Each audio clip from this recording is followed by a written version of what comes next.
In this chapter, we're going to be talking about ethical leadership. Now, there's three ways to connect leadership to ethics. There's amoral, which amoral basically means without morals. And then the other two ways is to add values and to add ethical components into leadership. Now, let's start just talking about amoral leadership here. Amoral leadership essentially means when you put an A in front of something, it means without. So without morals or without ethics. So amoral leadership is leadership theory, but no mention of ethics or morals. And so in amoral leadership, essentially a good leader is someone who is able to obtain the company objectives, to achieve profit goals, and also able to get people to follow him. I mean that's a good leader, right? The only problem with that is that ethics and values, they don't play any role in defining an effective leader. So, for example, in amoral leadership, you can't make a distinction between a leader like Hitler, who was a madman, a dictator from World War II who nearly conquered the world. He conquered all of Europe and could have conquered more. And Gandhi, who was a nonviolent reformer for India. Now, if you think about Hitler, just purely from a leadership point of view, now this guy was evil. He was responsible for the extermination of millions of Jews. He was a murderer, a mass murderer. He was crazy, and he conquered pretty much all of Europe. And yet he was a charismatic leader. He was a fantastic speaker. People followed him, and he led the army to conquer all of Europe. And so, from a purely leadership point of view, not talking about morals or ethics, would you consider Hitler a good leader? And so, if you're talking simply from an amoral point of view, without talking about good or bad or evil, he was a good leader because he got people to follow him, and he accomplished his objectives of conquering Europe and conquering every country that he went into. So in that sense, he was a good leader. But was he moral? Was he ethical? Of course not. He was an evil man. So that's the problem with amoral leadership theories. We can look at great man, great trait theories, and look at some of these charismatic people and say, oh, they're great leaders, but are they ethical? A lot of times they're not. And so these are various theories of leadership, psychodynamic and also situational theories, which looks at styles of leadership. Let's take a look at this idea of styles of leadership for a moment, and let's try to integrate some ethics into the amoral leadership theories. So, very common among leadership theories is leadership style. And if you've studied some leadership in other courses, you've probably heard of the three leadership styles. There's the autocratic, there's the democratic, and then there's the laissez-faire leader. Okay, these are the three main leadership styles. And what I want to do is to say, these are amoral leadership styles because we don't integrate any ethics into them. But what we can do is we can add some ethics into the styles to make them more than amoral. Now, first of all, let's talk about what leadership style do you prefer? Okay, so I want you to do a self-evaluation here, and I'm going to ask you a few questions, statements, to see if you agree with them or not, to determine whether you're an autocratic, democratic, or laissez-faire type of leader. So first, do these statements apply to you? Okay, now pretend you're a manager or boss. I hold the final decision-making authority within my department and rarely consider suggestions made by my staff. I tell my staff what has to be done and how to do it. Now, do you A, do this most of the time, B, occasionally, or C, you hardly ever do that? So if you say A, I pretty much do this most of the time, well, you can call yourself an autocratic, authoritarian leader. The kind of leader who says, do what I say, I'm the boss. So follow my instructions. No questions asked, that kind of thing. All right. So that is the autocratic leader. What about this next style? When a decision must be made, I include other staff members in determining what to do and how to do it. After asking for ideas and input, I make the final decision. Okay, so uh, A, most of the time, B, occasionally, or C, hardly ever. Well, if you choose A most of the time, well, you tend to be the democratic or participative leader, where you ask your staff, what do you think? And you get input from your staff, and after getting input, then you make your decision. And it tends to be a good style because when you get people to participate, they take ownership of the decision and tend to follow the decision more because they had a part in making that decision. What about this third style, the last style of these main styles? For a major decision to pass in my department, it must have the approval of each individual or the majority. I allow my staff to determine what needs to be done and how to do it. Now, would you do this A most of the time, or B occasionally, or C hardly ever? Well, if you say most of the time, you happen to be the laissez faire leader, the leader who kind of just sits back and says, well, do your own thing. I trust you. Well, you say, well, that's not a very good style, but actually, it can be a very good style when dealing with professionals, people who know what they're doing.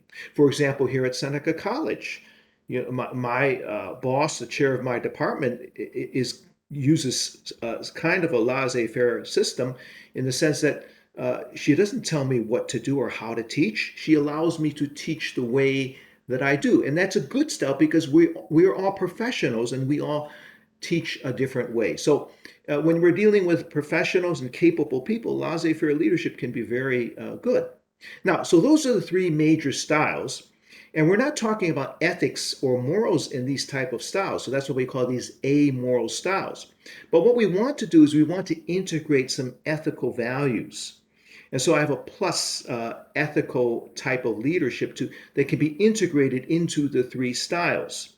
So here's a question I want to ask you. I like to create a pleasant workplace environment for my employees. Okay, do you like to do that?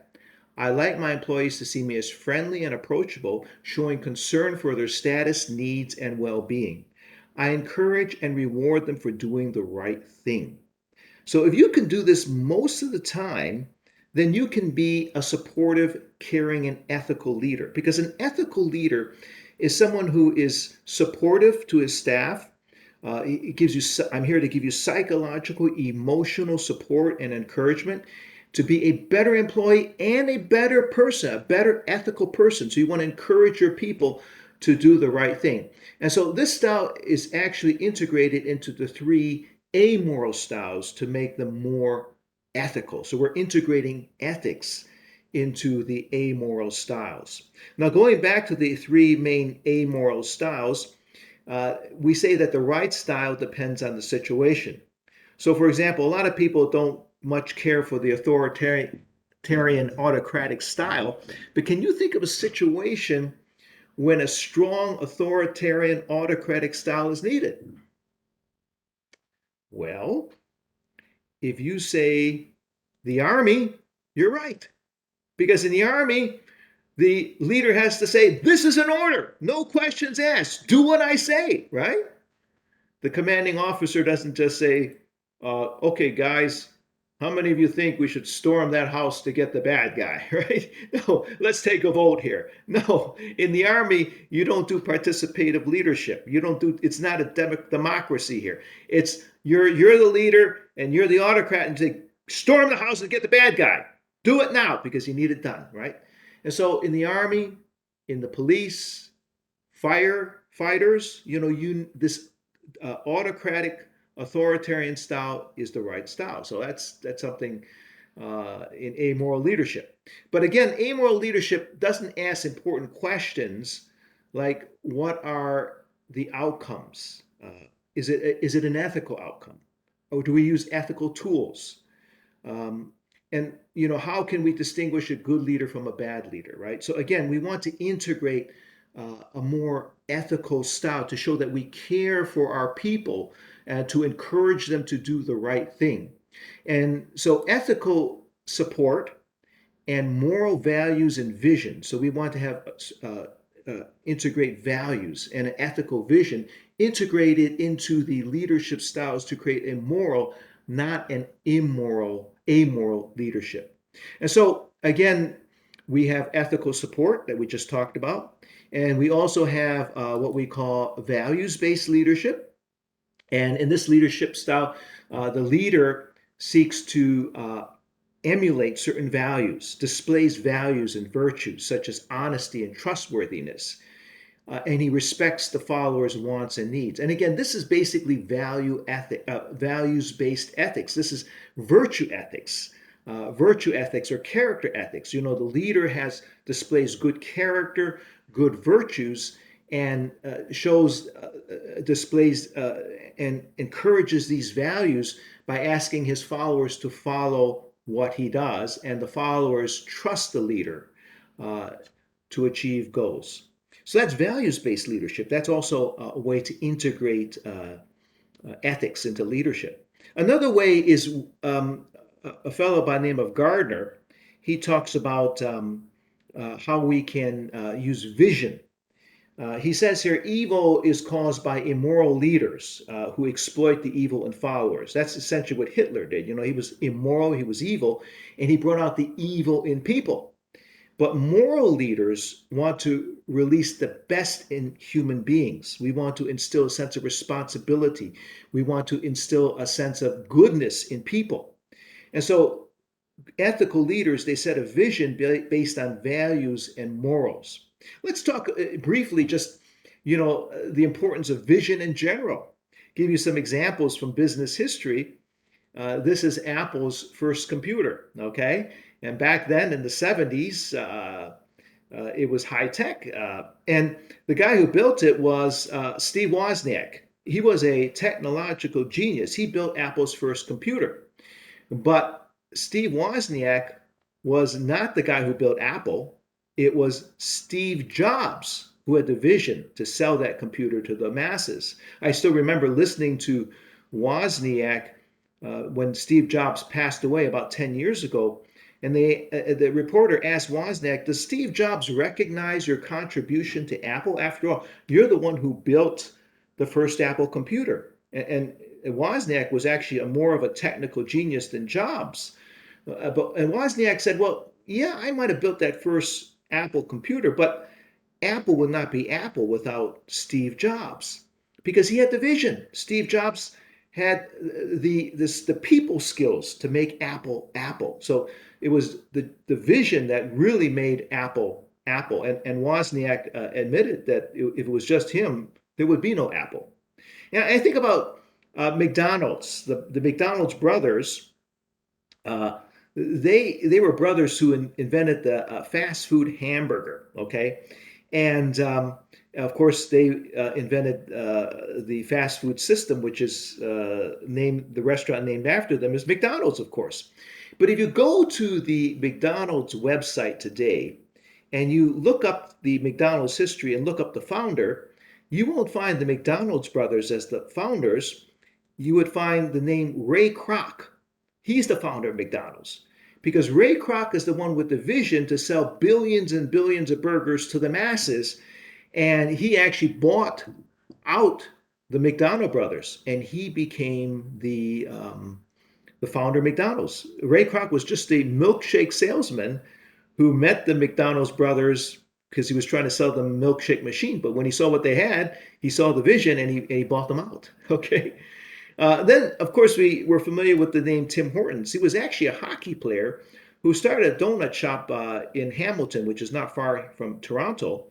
And that donut shop was ready to go bankrupt. It was struggling to survive until he went into partnership with this guy here, Ron Joyce. And Ron Joyce, he's the guy with the vision to make Tim Hortons a Canadian icon, because Tim Hortons became associated with Canada and Canadian values. And essentially, that's why Ron Joyce is the one who made Tim Hortons the icon it is today. These two guys, Larry Page and Sergey Brin, invented a new search engine. And I know you're probably familiar with that search engine. It's called Google, right?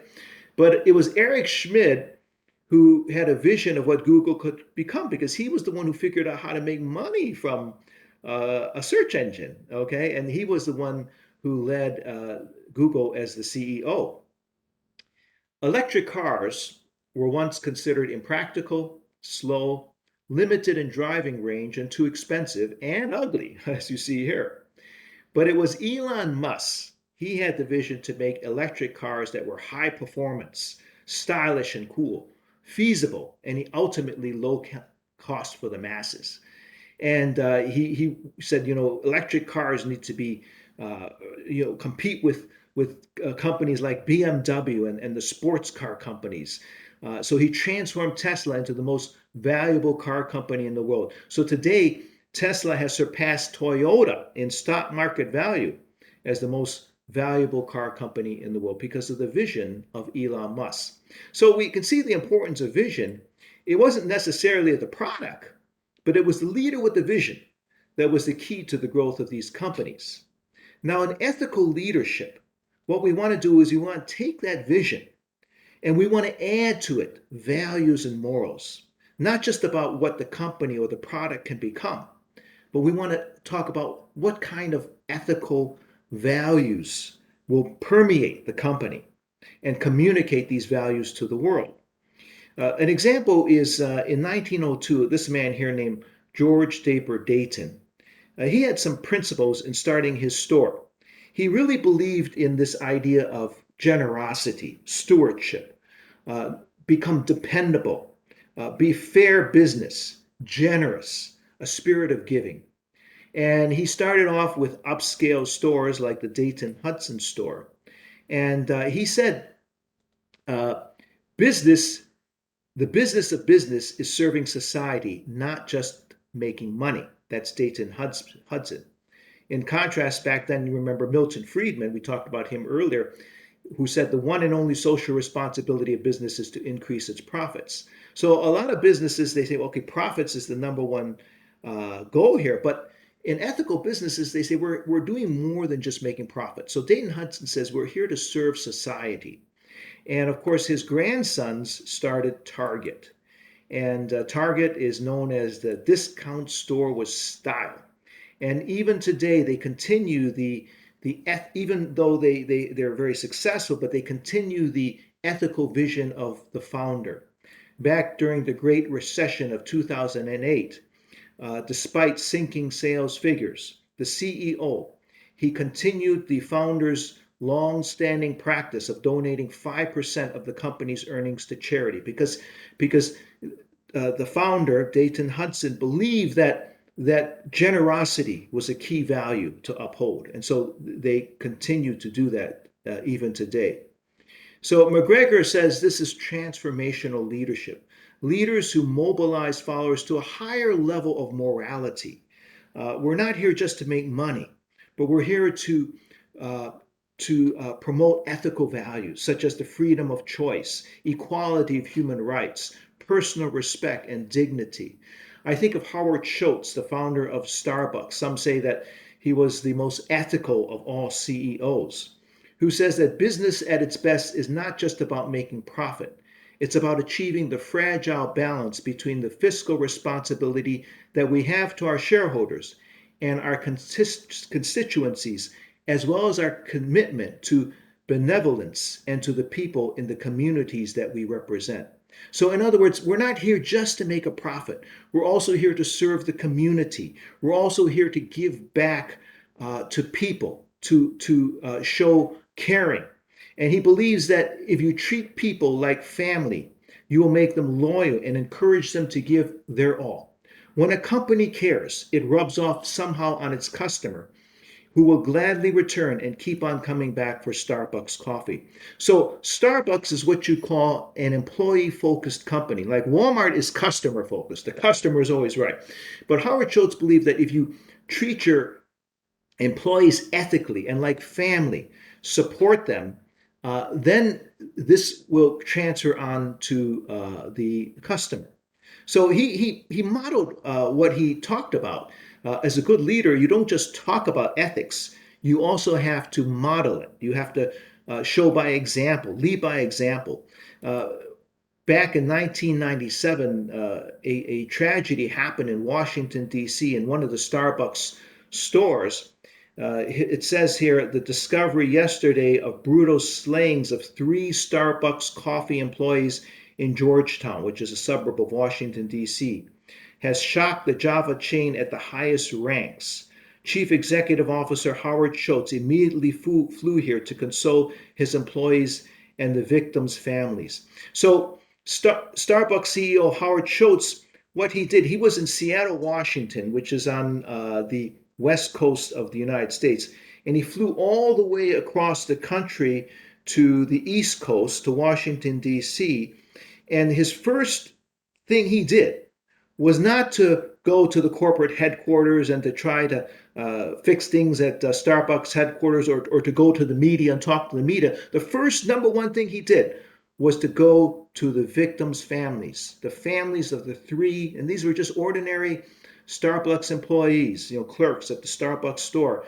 And he went to the families and expressed his condolences. He says, "I'm sorry for what happened. As CEO, I want to express my deepest sympathies." So he did that because that's what family members do, to support family. And so his number one goal was to talk to the families of the victims. So he models this type of supportive leadership, family in his family in his corporation. And he also encourages ethical values like equality. He's known for marriage, equal marriage rights, for gay rights, for example. And some had criticized him at one shareholders meeting. They criticized one shareholder, stood up and said, "Oh, you shouldn't be pushing gay rights, blah, blah, blah, blah." And Howard Schultz simply said, "If you don't like marriage equality, feel free to sell your Starbucks stock," because he believed in the equality of human beings, and things like gay rights, marriage equality. So he promotes these types of values as a CEO. So he integrates ethics into the four variables. So the leader is ethical, and he commits that to the communicates those values to the followers through his skills. And in the situation, he shows ethical values. He shows an ethical vision, and essentially he has a company that is not only successful but also ethical and moral.